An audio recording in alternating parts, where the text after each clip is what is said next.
హనుమత్ ప్రదక్షిణం చేసేటప్పుడు చెప్పవలసిన శ్లోకం ఏమిటో పరాశర సంహిత చెప్పింది.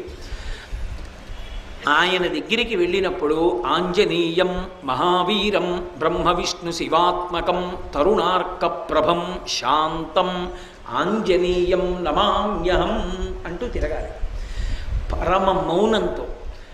ఆ శ్లోకం ఒక్కటి చదువుకుంటూ గర్భిణీ స్త్రీ ఎలా తిరుగుతుందో అలా తిరగాలి.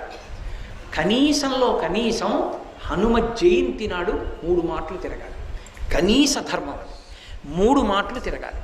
3 మాటలు తిరిగేటప్పుడు ప్రతిసారి తిరిగి వచ్చి ఒక చోట ఆగి శ్లోకం చెప్పి మళ్ళీ తిరగాలి ప్రదక్షిణంగా.